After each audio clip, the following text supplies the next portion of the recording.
계속해서 저희들이 그 산상수훈을 이제 강의하고 있지 않습니까? 지난번까지는 그 8개의 산상수훈 중에서 4개를 했는데요. 그 4개가 기억나시죠? 순서대로. 이번에 이 강의를 끝난 다음에는 누구나 다가 이 산상수훈을 그대로 마음속에 그대로 다 외우는 그러한 우리 모두가 됐으면 하는 마음입니다. 첫 4개가 뭐였던가요? 마음이 가난한 자, 그 다음에 애통하는 자, 그리고 온유한 자, 그 다음에 의에 줄이고 목마른 자. 그랬죠? 이 말씀을 깊이 항상 묵상하면 참 복이 돼요. 그래서 이 말씀을 매일매일 묵상하는 그러한 복된 자가 되기를 정말 주님의 이름으로 간구하는데요. 이 첫 4단계는 나와 하나님과의 관계 속에서의 그 4단계예요. 내가 주 안에서 어떤 마음가짐을 가져야 되는가, 내 하트가 얼마나 복받는 하트인가를 가름해주는 그러한 4단계가 이 첫 4단계인데요. 오늘부터 말씀드리는 그 다음 4단계는 좀 달라요. 이 다음 4단계는 어떤 단계냐면, 내가 이제 이러한 그 하트를 가진 후에 그 다음에 하나님의 자녀들과의 관계와 그 다음에 하나님과 나와의 관계를 정립하는 그 관계가 다음 4단계예요. 그 4단계의 첫 단계가 오늘 우리 보는 심령이 긍휼한 마음을 가지는 사람이에요. 긍휼한 마음. 굉장히 중요한 마음인데요. 이 마음은 쉽게 가질 수가 없어요. 왜냐하면요, 처음 이 4단계를 끊임없이 연속적으로 묵상하고 내 삶 속에서 그것이 적용이 될 때, 그 다음에 이 자비의 단계로 넘어갈 수가 있어요. 그래서 처음에 이 4단계를 끊임없이 반복하시며 이것이 내 속에서 조금씩 열매를 맺을 때, 그 다음에 이제 어떤 그 마음가짐이 오냐면요, 이 mercy, 이 자비의 마음이 내 속에서 움틀기 시작해요. 굉장히 중요한 이 성숙된 마음의 그 첫 단계인데요. 이 자비의 마음이라는 것은 어떤 마음이냐면요, 나의 시각이 변하는 거예요. 사람을 볼 때 예전에는 저 사람 약점이 보이고 실패한 부분을 보면은 꾸중해주고 싶고, 또 이웃의 아픔을 보면은 속이 좀 시원하고, 예전에는 저희 그렇잖아요. 이웃이 고생하는 걸 보면은 아이고 꽃이다라는 이런 생각도 들고 말이죠. 이런 마음이 말이죠, 갑자기 변화오면서 어떤 마음이 오냐면, 저분의 약점을 보면 내가 예전에 저랬는데 이런 마음이 오는 거예요. 그리고는 저분 얼마나 괴로워할까, 그것 때문에. 저분의 실패를 보면은 안 됐다. 그분의 아픔을 보면 참 안 됐다. 이런 마음이 오는 거예요. 고생하는 모습을 보고, 그리고는 돕고 싶은데, 나에게 저분이 이렇게 좀 마음을 아프게 했는데 하는데 내 속에는 용서해줘야지. 저 사람이 나에게 저렇게 실수를 했기 때문에 얼마나 괴로워할까라는 그렇게 마음의 시각이 변해버리는 거예요. 그리고는 같이 아파해주고 싶고, 주고 싶고, 베풀고 싶고, 용서해주고 싶고, 불쌍한 마음을 가지게 되는 거예요. 이 시각의 변화가요, 엄청난 변화예요. 여기까지 올 때는 이건 보통 변화가 아니에요. 우리가 지금 2단계에 가지 못하기 때문에 우리 크리스찬들이 난 비성도들에게도 손가락질 받아요. 2단계에 가지 못하니까. 교회 안에서도 마찬가지고. 이것이 누구의 시각입니까? 예수님의 시각이에요. 예수님이 지금 우리를 볼 때요, 그런 모습으로 보고 있어요. 어제도 그제도 그제도 우리가 주님의 말씀에 불순종한 것이 얼마나 많아요? 나와 주님과의 관계에서, 나와 이웃과의 관계에서요. 심지어는 부부관계에서도 마찬가지고, 자녀들과의 관계에서도. 그럴 때마다 우리 예수님이 우리에게 이만한 망치를 가지고서 때렸어요? 안 때리잖아요. 그냥 예수님이 그래 하면서 자비의 시각을, 용서의 시각을 우리에게 지금 보여주고 계신 거예요. 그것을 우리가 느끼지 못하죠. 왜냐면요, 처음에 이 4단계를 하지 않으면요, 예수님이 나에게 이런 자비를 베푸고 계시다는 그 자체도 모르고 있어요. 영적인 감수성이 없는 거예요. 그런데 이제 이 처음 4단계를 하다 보면요, 이제, 주님이 나에게 이러한 은혜를 베푸시는 거라는 것은 이제 깨닫게 되거든요. 이 주님이 이러한 마음을 우리에게 이제 이 단계에서 주실 때요. 다시 제가 말씀드리지만 우리의 마음에 이런 마음이 들어와요.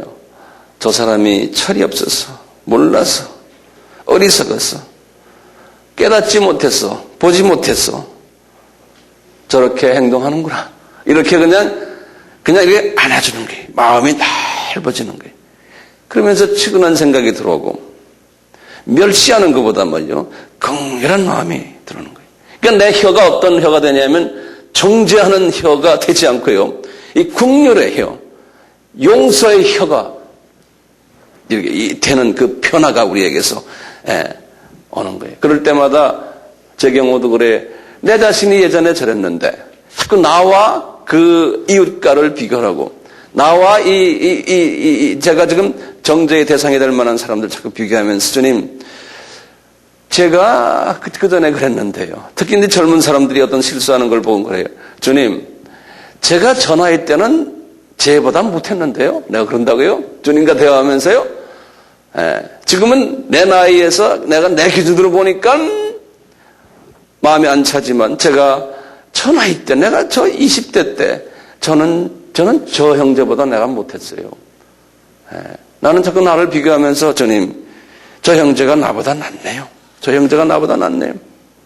이렇게 항상 생각해 왔었어요. 바울이라는 그 유명한 하나님의 종도요, 이분이 예수님을 다메섹에서 만났잖아요. 만난 후에 하늘의 비밀을 깨닫고 열심히 주님을 섬길 때요, 이분의 시각이 어떤 시각이었냐면 긍휼이 없었던 시각이었어요. 이분이 처음에는요.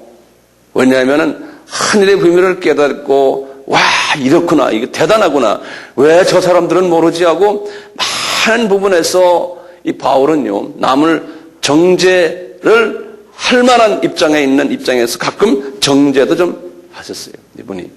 그래서 이분의 편지들을 쭉 보면 편지가 14개 있잖아요. 편지에 이렇게 쭉 보면 편지에 너희들에게 은혜와 평강이 넘칠지어다라는 말씀은 편지마다 하시거든, 시작마다 하시고 끝에 꼭 하세요. 근데 긍휼이라는 말을 집어넣지라는 이분은요. 그러다 이분이 이 비주님과의 인격적인 관계를 하신 후에 이분이 이제 순교당하기 직전에 이분이 63세에 순교를 당했거든요. 목배임을 당했는데 그 나이가 꼭 제 나이에 지금. 금년이 제가 63세인데요. 금년에 바울이 순교당했던 제 나이로 따지면 그렇게 돼요. 이분이 순교 직전에 디모데에게 편지를 쓴 디모데전서와 디모데 후서를 보면요, 거기에는 너희들에게 은혜와 긍휼과 그 다음에 평강이 있을지어다. 거기에 긍휼이 탁 들어갔어요. 그러니까 이분이 그때 마음에 이제 평강은, 이 긍휼이 있을 때 평강이 따라오는 거예요. 실은 진짜 평강은 모든 사람을 안아줄 수 있는 이 긍휼이 있을 때 평강이 오는, 이분이 이 깊은 주님의 마음을 깨달은 거예요. 그게 하루아침에 되는 게 아니에요. 이 긍휼은 하루아침에 되는 게 아니에요. 오랜 아픔을 통해서 우리 예수님의 마음이 긍휼한 마음 아닙니까? 우리가 자칫하면요, 이 단계에 가지 않으면서 긍휼을 베푸는 경우가 많아요. 우리 크리스찬들이요. 긍휼이라는 이름 가지고 예컨대 사회사업을 하거나 우리 교회가요, 기독교가 NGO 그룹이나 구제사업이나 또는 전도나 또는 선교나 또는 교회 성장이나 기타 등등 우리가 지금 소위 하는 이런 모든 일들을 이 주님의 깊은 긍휼의 마음을 가지지 않고 할 때예요. 거기에서는 다른 문제들이 야기돼요. 결론적으로는 자기 자랑이 나오고 자기 영광을 위해서 하게 되고 긍휼을 베푼다고 하지만 안의 내용을 보면 그 안에 그런 일을 함으로써도 교만해지고 그러한 순수성을 잊어버릴 때가 많아요. 그래서 우리 주님은 그 다음에 너희들은 이러한 긍휼을 베풀 때에 뭐가 필요한지 아느냐? 마음이 순수해야 된다. 예. 그래서 한국말로는 마음이 청결하다 그랬는데요. 영어로는 pure 그래서 pure. 이 깨끗하다는 거하고요, clean하다는 거하고 pure하다는 말은 달라요. 엄청나게 달라요. 이 clean하다는 건요, 겉으로 볼 때 깨끗한 거예요. 우리가 다 지금 속은 어떤지 모르지만 다 머리 제대로 하고 여자들은 화장하고 남자들은 넥타이 하고 이렇게 왔잖아요. 클린해요. 그런데 그건 클린한 거고 이 속이 클린한 것을 피워하다 그래요. 순수하다 그래요. 순수. 이 순수하지 못하면요, 이 자비를 베푸는 것도 다 헛것이라는 거예요. 이 순수라는 말은 어떤 의미에서 순수냐면요, 내 속에, 내 하트 속에요, 찹쌀한 마귀의 성품들이 들어있어요. 지금 저도 그렇고 여러분들도 그렇고 정도의 차이는 있지만 우리가 다 들어있어요. 성서에서는 바울이 이 문제에 대해서 굉장히 깊이 다루거든요. 첫째, 이 가장 더러운 마귀의 성품이 질투심이에요. 이것은 루시퍼가 가졌던 성품이에요. 질투심. 우리들에게 그것이 깔려 있어요. 이 질투심이 깔려 있기 때문에 이게 오리지널 사탄의 마음이거든요. 남이 잘 되는 거 보면 마음 아프고, 질투가 있기 때문에요, 뭐가 있냐면은 이간질을 해요. 질투가 있기 때문에 다툼이 있어요. 질투가 있기 때문에 분쟁이 있어요. 당파심을 가져요. 질투가 있기 때문에 이기심이 꽉 차 있어요. 나 하는 거예요. 질투가 있으니까 나에게 불리하면 화를 내요. 그러니까 용서도 못해요. 이것이 커지면 걱정이 꽉 차이고 좌절감이 있고, 왜? 내 욕심대로 되지 않으니까요. 이런 모든 것이 남을 이해도 못하고 용서도 못하니 이 모든 행위들이 우리 속에 꽉 차 있어요. 그러니까 내 욕심이, 그러니까 이기주의, 이게 마귀의 마음이거든요. 그러니까 사랑은 이웃을 배려하지 않는다. 그래서 무례히 향한다는 말이 뭐냐면 내 중심으로 생각하니까 이웃에게 무례히 막 향하는. 네. 다른 사람 어떻게 생각하든 말든. 그래서 사랑은 무례히 행치 아니하고 예수의 마음이 아니거든요. 지금 우리 크리스천들이 이런 부분에서요, 우리의 삶 속에서 이 문화가 꽉 차 있기 때문에, 우리 한국 문화가요, 특히요. 예. 이것이 우리를 차고 있는데, 예수라는 하나의 복음이 나에게 들어왔지만 이 속에 깊은 하트가 이 문제를 해결해 주지 못하는 거예요. 그렇기 때문에 우리 속에는 뭐가 있냐면요, 이 하트가 피오하지가 않아요. 예. 특히 우리 한국 크리스천들 보면요. 왜냐하면 깔려있는 이 더러운 문화가 우리 속에 꽉 잠겨 있기 때문에요, 클린은 해. 겉으로 보면요, 십자가가 있고 교회도 크고 행사가 많고 기도도 많이 하고 뭐 하는데 이 하트가 피오하지가 않은 거예요. 그러니까 모든 크리스천 형사들이 자기 영광을 위해서, 자기 교회를 위해서, 예수를 보다도요, 자기 교단을 위해서, 자기 조직을 위해서 이루고 가는 거예요. 욕심이 꽉 차 있어요. 내가 유명해져야지, 내가 알려져야지, 내가 인정받아야지 하는 이것이 꽉 차 있어요. 그러니까 다툼이 있는 게 그 안에서. 예. 이 다툼이, 이게 보통 다툼이에요. 서로 잡아먹으려고 하는 다툼까지 다 있는 거예요. 이게 왜 그래요? 이 하트가 피오하지 않아서 그래요. 이 순수하지 않았어요. 하나님이 이 하트가 순수하지 않는 사람들을 쓰시려면은 어떻게 하시는지 아세요? 하나님께서 그 다간에 일부 중에 사랑을 하고 싶은데, 저 사람을 쓰고 싶은데 하트가 더럽다. 예. 그럴 때는 하나님이 시험이라는 엄청난 용광로에다 집어넣으세요. 왜냐하면 이 하트가 이물질이 가득 들어있기 때문에요. 그래서 베드로에게도 이렇게 설명했어요. 이 썩어질 금도 순수하게 만들려면 용광로에 집어넣어가지고 녹여야 된다는 거예요. 그래가지고 이물질을 분해시켜야 된다는 거예요. 뽑아버려야 된다는 거예요. 그렇게 할전정 너희들은 썩어지지 않는 너희들의 생명을 가진 너희들에게도 이걸 그대로 한다는 거예요. 그래서 우리도 이 용광로에 하나님께서 집어넣는 일을 경험케 해요. 하나님이 허락하시는 시험이에요. 이것을 베이라스모스라는 야고보가 이런 단어를 썼어요. 헬라 말인데요. 이것은 하나님이 의도적으로 우리를 뜨거운 물에 집어넣어가지고요. 가장 내가 아끼는 것을 하나님이 뺏어가거나 해요. 내가 가장 소중한 것을. 예컨대 어떤 때는 물질도 하나님이 뽑아가지고 건강, 어떤 때는 자존심, 체면 이런 것들 하나님이 뽑아가시는데 어떡하냐? 용광로에 집어넣어가지고요. 그래서 그냥 불이익도 당하게 하시고 말이죠. 핍박도 당하게 하시고. 이것은 하나님께서 자기를 사랑하는 자에게 베푸시는 사랑의 표현이에요. 그럴수록 이 이물질들이 벗어나가면서 쫓겨나가면서 주님께 더 가까이 가려고 하는 마음이 생기고 그러는 거예요. 어떤 사람은 이런 용광로에 집어넣는데요. 그것이 잘 분리가 되지 않아가지고요. 그 용광로에 들어가서 아픔이 상처가 돼가지고 더 이상한 사람이 되는 경우도 있어요. 그거는 복 있는 사람이 아니죠. 우리 바울 같은 사람 보세요. 바울도 하나님이 이런 다른 부분들이 그분에게 있었거든요. 있었는데 하나님이 바울을 강훈련을 시켰잖아요. 이분이 고린도 후서 11장에 보시면 고린도 후서는 주후 55년에 쓰신 거거든요.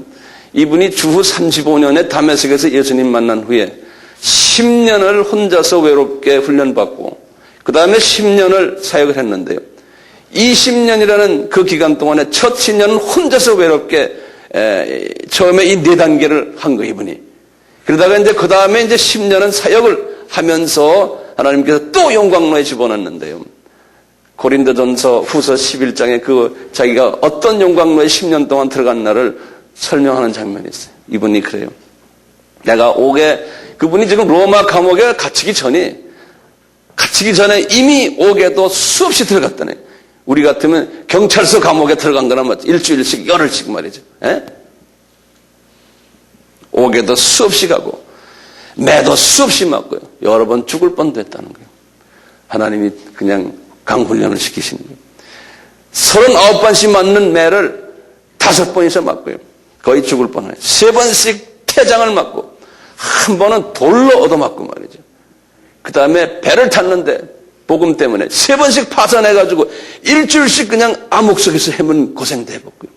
강도 수없이 만나고 물에 빠져 죽을 각오도 했고 광야에서 많은 강도들도 만나고 바다의 위험과 그 다음에 거짓 형제들이 자기가 전하는 복음에 대해서 자기를 막 씹는 경험도 여러 번 당하고 그런 수고하고 애쓰고 밤잠도 제대로 자지 못하고 줄이고 배고프고 춥고 이 경험을 다 했는 10년 동안이요. 이거 하고는 그 다음에 다음 10몇 년은 더 심하게 했어요, 이분이. 왜 그래? 용광로에 넣어가지고요. 이 바울, 이 하나님의 종을 말이죠. 이 아픔을 통해서 겸손하게 만들고 이 안에 이물질을 제거하는 거예요. 이분이 이물질이 어느 정도 제거되니까요. 같은 우리 고린도 후서 11장 이제 끝나면서 12장에 탁 들어가서 그러는 거예요. 내가 이런 이물질을 제거하다 보니까 내 눈이 밝아지더니 말이에요. 내가 삼층천 구경했다는 거예요. 삼층천. 지금 주님이 오늘 말씀하시잖아요. 마음이 순수한 자는 하나님을 볼 것이요 그랬죠. 이 이물질이 딱 들어가 놓으면요. 내 속에요. 이 더러운 이물질이 있으면요. 영의 눈이 어두워져가지고 하나님과 나와의 그 사이에 이물질이 들어가면 이 눈이 희미해져가지고 보이지 않는 거나 마찬가지예요. 그러니까 세상의 물질 걱정, 세상의 무슨 걱정, 미움이 많고 평강이 없으면요. 예수님이 안 보여요. 천국의 저쪽 동네가 보이지가 않는 거예요. 네. 세상에 이 가로막는 것이 너무 많아가지고 내 눈을 가로막는 거죠. 근데 하나님의 자녀들이 대부분이 그렇잖아요. 이 바울이요, 이런 훈련을 딱 하고 나니까요, 3층천에 올라가서 주님과 대화하는 기도 가운데 그 탁 열리고, 우리 주님이 그러잖아요. 너 아직도 훈련 덜 끝났는데 3층천 구경했다고 폼재지 말아라. 그래갖고 뭘 했냐면 이분이 육신의 가시를 딱 전한 거예요. 어떤 분은 이분이 육신에 눈의 병이 있다고 꼽추라는 이야기도 있고요. 말라리아에 걸렸다는 이야기도 있지만, 어쨌든 주님, 나 이렇게 영적 경험을 많이 했는데 저 말이죠, 이것도 좀 없애주세요. 그러니까 너 그거 필요하다는 거예요. 너 그거 없으면은 나중에 교만해진다는 거예요. 그러니까 자기가 뭐라고 그랬어요? 우리 주님, 너에게 준 은혜가 족하느라. 그러면서 너희가 약할 때 네가 더 강해지는 것을 체험하라는 거예요. 그러니까 이분이 점점 더 눈이 밝아지고 이 영계가 보이고 하니까, 영계가 보이는데 말이죠, 그까지 죽는 게 겁납니까? 죽으면 저 날아가는 게 눈에 보이는데, 예? 그러니까 순교라는 게 말이죠, 그게 사람의 마음으로 되는 게 아니에요. 저쪽에 상대적인 가치가, 더 큰 가치가 보이는데 그까지 순교가 뭐가 그렇게 대단합니까? 우리가 안 보이는 사람한테는 그게 대단한 거예요. 저 사람이 어떻게 순교를 해, 그러죠? 예? 그렇지만 보이는 사람한테는 가치 기준이 달라졌는데 그까지 그 아무것도 아니죠. 예.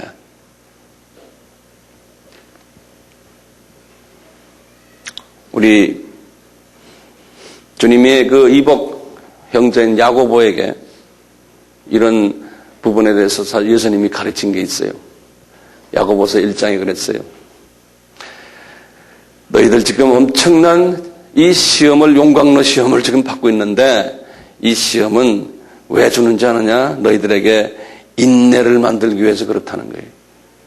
인내를 만들기 위해서. 그래서 그 한문의 인자가 아주 기가 막히죠? 이 인자가 이렇게 해서 칼로 마음을 도려내는, 예? 이 인자 아니에요? 그 양반들이 어떻게 이거 알았는지 모르겠어요. 예.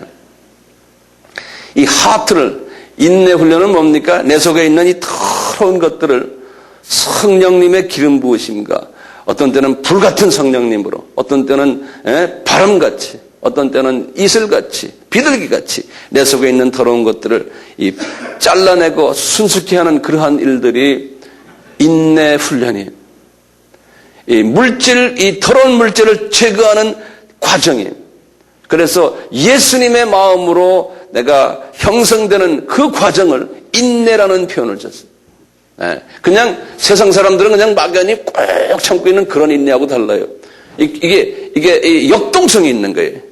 예수로 변해가는, 예수의 마음으로 변해가는 과정을 인내라고 그랬어요.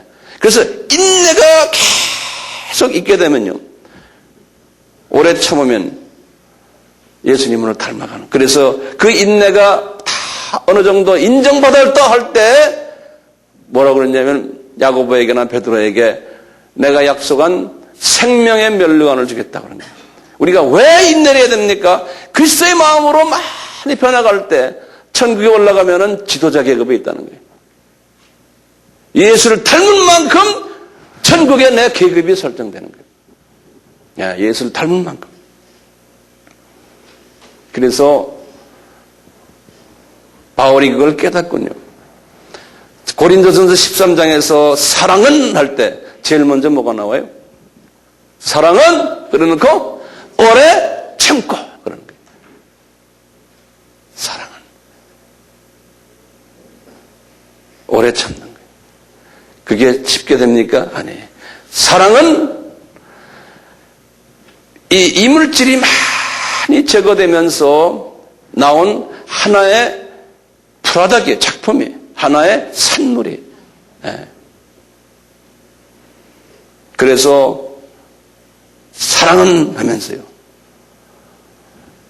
이 이물질이 많이 제거되는 과정 속에서 내 하트가요, 점점 예수님의 하트로 내가 이렇게 변하니까요. 그러니까 어떻게 되냐면요, 주님이 고린도전서 13장에 그랬어요. 사랑은 하면서요, 모든 것을 참으며. 그래서 그러니까 무슨 세상에 보이는 것 있어도 다 안을 수 있는 그러한 하트로 내가 변해지는 거예요. 사랑은 모든 것을 참으며, 왜냐하면 하나님의 주권하였구나 모든 것이 하면서 그 주권을 내가 이해가 되면서 내가 안을 수 있는 거예요. 무슨 일 일어나도 나에게 어떤 일이 일어나도 다 참으니까 평강이 다 오는 거예요. 어떤 일이 일어나도요. 하나님의 주권을 내가 인정하니까요. 사랑은 그러면서 모든 것을 믿으며 그랬어요. 이 통이 보통 커요? 또 사랑은 모든 것을 바라며, 왜냐하면 우리는 저 킹덤 오브 갓, 하늘나라를 바라보고 사는 사람들 아니에요? 이 세상이 이게 잠깐 있다 없어지는 세상 아니에요? 사랑은 모든 것, 그리스도의 하트는 그런 소리예요. 그리스도의 하트를 가진 사람은 크게 일어나는 걸 그냥 저쪽만 바라보고 사는 사람. 그 큰 그릇을 가지고. 그러면서 그랬어요. 사랑은 모든 것을 뭐라고 그랬어요? 견디느니라 그랬어요. 그러니까 이 눈에 보이는 이 모든 것들, 이거는 없어지는 것들이다. 그러니까 주님의 하트를 가지면요, 그냥 이 대범해지는 거예요. 이 대범이란 말 자체도 이게 적용이 안 되는 말이에요. 그러니까 그 안에서 평강이 있는 거예요. 그 안에서 은혜가 있고, 그 안에서 긍휼을 베푸는 거예요. 모든 사람은. 이게 보통 비밀입니까? 그러니까요, 자질구레한 한 일들 주님 말씀, 사랑은 그러면서 온유하며 다투지 아니하며, 이건 쪼부라기들이죠. 그러고 보니까요, 아까 모든 것을 얘기할 때 사랑은 자랑하지 않고 교만하지 않고 무례하지 않고, 이런 것들은요, 이 인내가 큰 인내를 연습한다면 이런 건 아무것도 아닌 거예요. 할 수 있잖아요. 우리 예수님은 아담이 죄를 딱 지은도 못해요. 주전 4114년 빛주전, 아담이 죄를 딱 짓고 창세기 3장 15절 해서 예수가 내려올 것이다 말하는 것이 그때 안에 4000년, BC 4000년이거든요. 그때부터 예수님이 오신 그 4000년을 오래 기다리신 분이에요. 그냥 멍하니 기다리신 분이 아니잖아요. 철저하게 계획을 짜가지고 동물 잡아라! 그분이 나중에 나라는 걸 알려주게 4000년이라는 긴 기간 동안을 오래 참으신 거예요. 예수의 성품이. 나는 이분이 성만차 때부터 십자가 사건까지 사건을 자주 제가 묵상하거든요. 그럴 때 보면은 대단하신 하나님이시구나 하는 걸 항상 저는 느껴요. 피조물들이, 개미들이 나를 씹는 거나 마찬가지예요. 나를 꺽꺽꺽 자기네 이빨로 나를 쑤시는 거나 마찬가지예요. 예수님이 대제사장 앞에 딱 가야바 앞에 있을 때 로마 군인들이나 대제사장 욕설을 하고 말이에요. 침 뱉고 뺨 때리고 옷도 벗기고 조롱도 하고 말이죠. 자존심 다 상하게 하시도 가만히 계세요. 이 창조주 예수님께서요. 그냥 발로 비벼버리면 끝나는 그 존재들 앞에서 다 계세요. 십자가를 또 미라니까 또 다 벗고서 미세요. 책찍이 얻어맞아요. 발로 비벼버리면 끝나는 존재들 앞에서 말이에요. 그러시면서 십자가를 탁 지시군요. 아침 9시에 지셨는데 6시간 동안 오후 3시까지 쫙 십자가에서 참으시는 거예요. 이 예수님의 오래 참으심. 왜요? 생명을 주기 위해서 우리에게, 우리 보고 너희들도 이걸 배우라 하는 거예요. 이 생명을 주시기 위해서 우리에게 이렇게 가르쳐 주죠. 오늘 주님이 복 있는 자는 마음이 순수해야 된다. 자비를 베풀 때 순수한 마음으로 베풀어야지, 안 그러면은 종교인이 되어버린다는 거예요. 자칫하면 교만해진다는 거예요.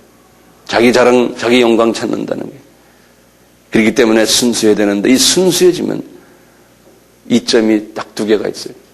이 순수한 하트가 되면요, 주님이 그랬죠. 너희들이 하나님을 볼 것이라는 거예요. 이 물질이 다 빠지니까요, 나와의 그 장벽이 없어지고 예수님이 여기 와 계신 예수님을 내가 보게 되고 성령님이 운행하시는 것을 내가 피부로 느끼게 되고 하나님의 음성이 들려오고 영계가 열리는 거예요.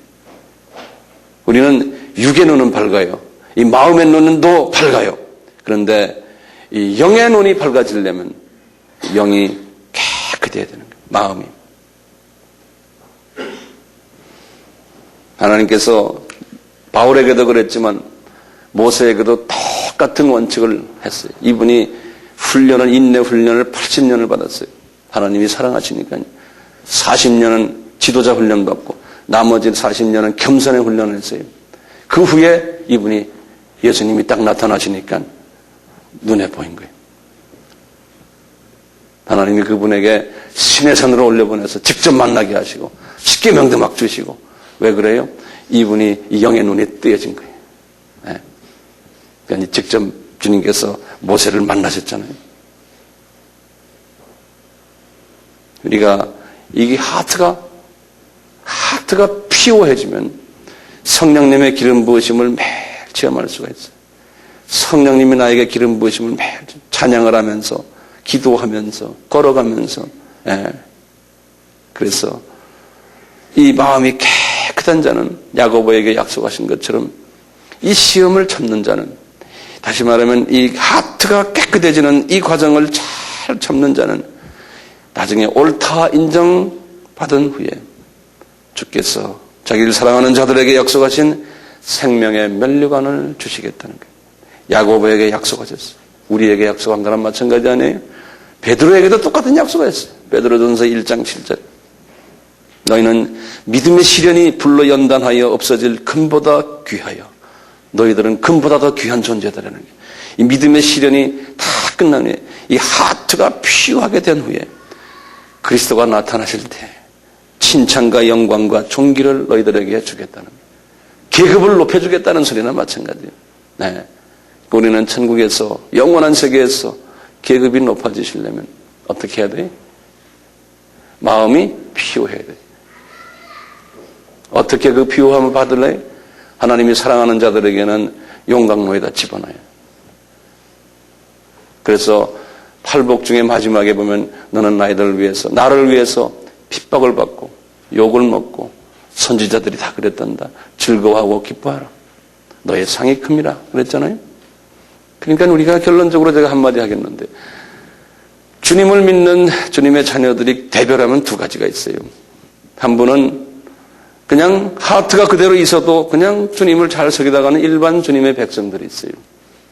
특수한 소수 그룹은 주님께서 강훈을 시켜가지고 이 하트를 깨끗하게 만드는 소수 그룹이 있어요. 우리 아미 멤버들은 이 소수에 들어가라고 제가 지금 이 말씀을 전하는 거예요. 네? 이 소수 아닌 사람들은요, 소위 기독교를 어떻게 이해하냐면요, 예수 믿으면 모든 게 잘 된다. 이렇게 가르쳐요. 그러니까 예수 믿고 복 받으셔. 그런다고요. 그 복은 무슨 복을 이야기해요? 세상 눈에 보이는 복이. 이런 복 받으셔. 그래요. 그러면 뭐다 아멘, 할렐루야. 대부분이 아멘, 손 올리셔. 다 올리고 그래요. 그런데 예수 믿고 고통 받으셔 하면 아멘이 아니고 맨아 그런다. 거꾸로. 그런데 우리는 예수 믿고 더 고통을 받으라는 것은 예수 믿고 이 하트가 더 피오해지려면 주님이 허락하신 영광로를 우리가 기쁨으로 받는 우리 모두가 되었으면 하는 것이 그런 사람이 진정으로 복 있는 사람이에요. 아멘. 우리 같이 기도합시다. 조용히 주님 앞에 기도하세요. 주님, 참 어렵네요. 우리의 상식으로는 도저히 안 됩니다. 용광로에 제가 들어가기 싫습니다. 저는 주님을 섬기면 모든 게 잘 되는 것만 원합니다. 주님, 그런데 나에게 복을 주셔서 용광로에 있어도 그 안에서 큰 기쁨이 있게 해주시고 소망이 있게 은혜 베풀어 주시옵소서. 내세를 보는 내세의 칭찬과 영광과 존귀를 볼 수 있는 복된 자가 되게 해주세요. 주님께 기도하세요.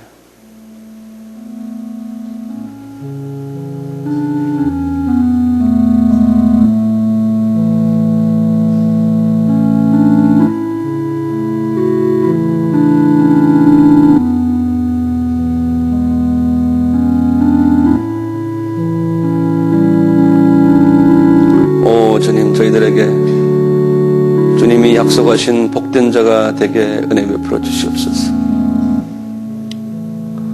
이 세상에서 잘 되는 것은 영원한 것이 잘 될 때에 상대적으로 이 세상 것이 잘 되는 걸로 믿는 그러한 새로운 성서적인 가치관을 가지게 도와주시옵소서.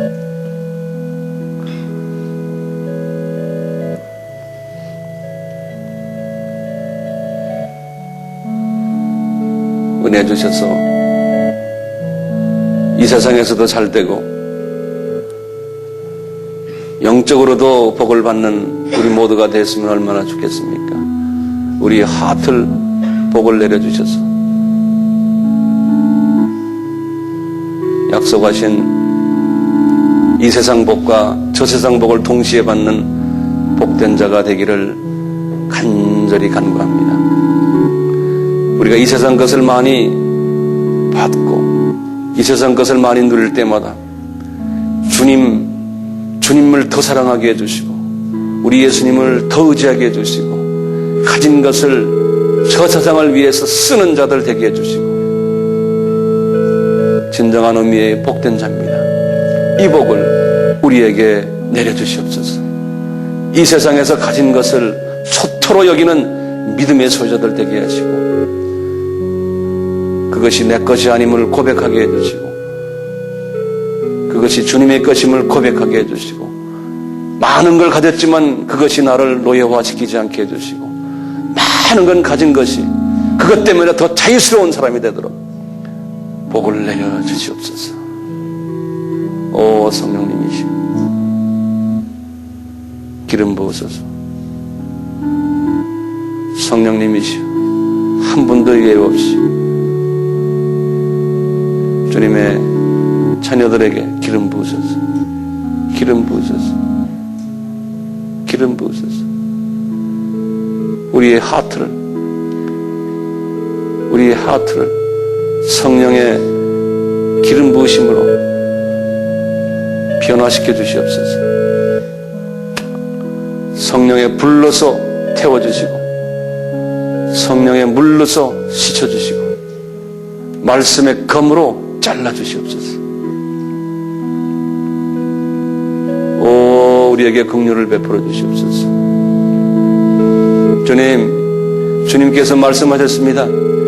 긍휼이 있는 자에게는 주님께서 긍휼을 베푸신다고 약속하셨습니다. 오 주님 저희들이 죄를 지을 때마다 저희들에게 긍휼을 베풀어 주실지언정 내가 이웃에게 먼저 긍휼을 베풀 때 내가 주님 앞에서 긍휼을 받는다고 하신 이 말씀 잊지 않게 해주시옵소서. 지금 이 시간은 예수 그리스도의 무한하신 은혜와 하나님 아버지의 극진하신 사랑하심과 성령님의 감화감동 교제케 하심이 우리에게 항상 있기를 예수님의 이름으로 축원하옵나이다. 아멘.